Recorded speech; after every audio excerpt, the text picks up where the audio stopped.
ఓం సాయిరామ్. సాయి భక్తులందరికీ నమస్కారం అండి. అందరూ ఎలా ఉన్నారు ఫ్రెండ్స్? మన సాయినాథుని దయ వల్ల అందరూ బాగుండాలని మనస్ఫూర్తిగా కోరుకుంటూ ఈ వీడియోనైతే స్టార్ట్ చేస్తున్నాను. ఇక ఈరోజు వీడియోలో బాబాగారు ఎప్పటిలానే ఒక మంచి సందేశాన్ని మనందరి కోసం తీసుకువచ్చారు. ఇక ఏమాత్రం ఆలస్యం చేయకుండా బాబాగారి సందేశం ఏంటో స్వయంగా మన బాబాగారి మాటల్లోనే విందామా? తల్లి, ఈరోజు నేను చెప్పేది జాగ్రత్తగా విను. ఇది కేవలం నీ కోసం మాత్రమే తల్లి. నిర్లక్ష్యం చేశావా నువ్వే నష్టపోవాల్సి వస్తుందమ్మా.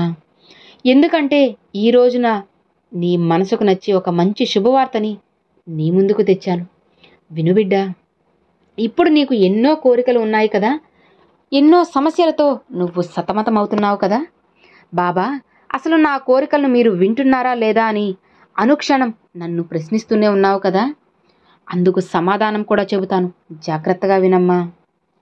ఇప్పుడు నీ మనసులో ఎన్నో ప్రశ్నలు ఉన్నాయి, వాటన్నిటికీ సమాధానం చెబుతాను విను. సాయి, నువ్వు నా బాధలన్నిటిని చూస్తున్నావా? నేను అనుభవిస్తున్న ఈ నరకమైన జీవితం నీకు కనిపిస్తుందా?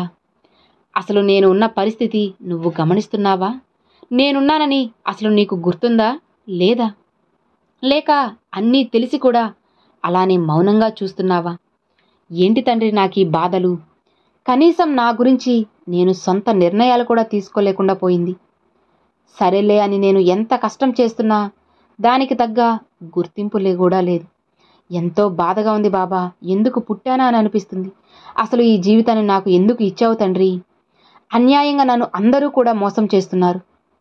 ఈ లోకంలో అందరూ ఒకరు కష్టపడిన సొమ్మును పక్కవాళ్ళు వాళ్ళ కష్టంగా భావించి అంతా కూడా స్వయంగా కష్టం చేశారని సమాజంలో మంచి గుర్తింపు పొందుతున్నారు. అసలు నిజంగా చెప్పాలి అంటే కష్టం చేసిన వాళ్ళకన్నా కూడా ఎదుటివాడి కష్టం లాక్కున్న వాళ్ళే ఇంకా సంతోషంగా ఉన్నారు, ఇంకా ఆనందంగా ఉన్నారు. ఎందుకు బాబా అలాంటి వాళ్ళని ఎందుకు నువ్వు చల్లగా చూస్తున్నావు చెప్పు? అలాంటి వాళ్ళనే ఎందుకు నువ్వు చాలా జాగ్రత్తగా ప్రేమగా చూసుకుంటున్నావు? మంచిగా ఉండేవాళ్ళని, న్యాయంగా ఉండేవాళ్ళని, కష్టపడే వాళ్ళని నువ్వు అస్సలు పట్టించుకోవడం లేదు. ఎందుకు చెప్పు తండ్రి? నేను మాత్రం నువ్వు చూపిన మార్గంలోనే నడుచుకుంటూ అంతా నువ్వే, సర్వం సాయి అని నీపై భారం వేశాను కదా. అందుకేనా నాకు ఇన్ని కష్టాలు సమస్యలనిచ్చావు? సొంత ఆలోచనలతో నా శక్తి మేర నేను ఎంత కష్టపడుతున్నా సరే కనీసం నువ్వు నన్ను అస్సలు గుర్తించడం లేదు. ఒక్కసారి నా కష్టాన్ని చూడు బాబా. ఇంకా ఎన్నాళ్ళు నాకు ఈ పరీక్షలు? ఇంకా ఎన్నాళ్ళు నాకు ఈ కన్నీళ్లు చెప్పు? అందరూ బాగుండాలి, అందులో నేనుండాలి అని కోరుకోవడమేనా నేను చేసిన తప్పు? కానీ వారిలో కొందరు కష్టం చేసిన వాళ్ళు ఉంటే మరికొందరు వేరొకరి కష్టాన్ని తమ కష్టంగా భావిస్తున్నారు. నువ్వు కూడా అలాంటి వారితోనే తోడుగా ఉన్నావు. ఎందుకు బాబా మరి నా బాధను నువ్వు అసలు ఎప్పుడు అర్థం చేసుకుంటావు అని నువ్వు నన్ను పదే పదే ప్రశ్నిస్తున్నావు కదా బిడ్డ. అయితే అందుకు సమాధానం చెప్తాను వినమ్మా. ఇప్పుడు నువ్వు పడుతున్న కష్టం చూసి నువ్వు దిగులు పడుతూ ఉన్నావు, బాధపడుతూ ఉన్నావు. కానీ ఆ కష్టం తాత్కాలికమని ఎందుకు గుర్తించడం లేదు చెప్పు?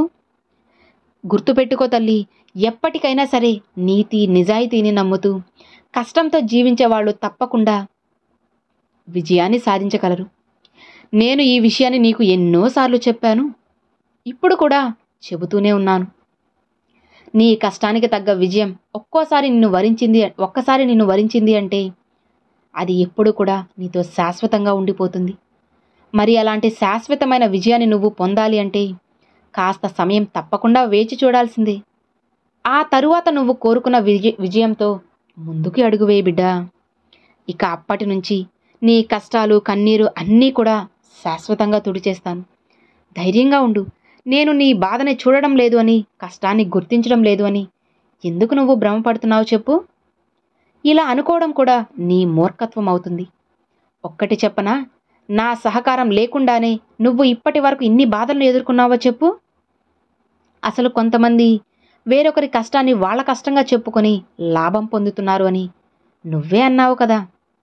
అలాంటి వాళ్ళ గురించి అస్సలు నువ్వు పట్టించుకోకు.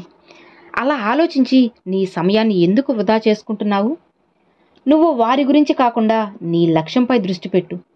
అప్పుడు నీ జీవితం ఎంతో ఆనందంగా ఉంటుంది. అలా ఉండేలా నేను చేస్తాను కదా. నువ్వు కోరుకున్న ప్రతి ఒక్కటి కూడా విజయవంతం అవ్వాలి అని నేను నిన్ను ఆశీర్వదిస్తున్నాను. ధైర్యంగా ఉండు తల్లి. నీ బాబా ఎప్పుడూ నీకు తోడు ఉండగా నువ్వు దేనికి కూడా దిగులు పడాల్సిన పని లేదు. అస్సలు అధైర్యపడకు. సంతోషంగా ఉండు. నీ సాయి నీకు తోడు ఉన్నంత వరకు నువ్వు దేనికైనా భయపడవచ్చా చెప్పు? సంతోషంగా ఉండమ్మా. నీ సాయి నీకు తోడుగా ఉంటారు. ఇన్ని చెప్పాక కూడా నువ్వు ఇంకా బాధపడవచ్చా చెప్పు? ధైర్యంగా ఉండు అని బాబాగారితో చెప్తున్నారండి. చూశారు కదండి, ఈరోజు బాబాగారు పంపించిన ఈ మంచి సందేశం మీ అందరికీ నచ్చిందేని అనుకుంటున్నాను. నచ్చితే ఒక చిన్న లైక్ చేయండి, మరికొంతమంది సాయి భక్తులకు షేర్ చేయండి. ఫస్ట్గా మన ఛానల్ చూసేవాళ్ళు సబ్స్క్రైబ్ చేసి సపోర్ట్ చేయండి friends. Thanks for watching. Om Sairam.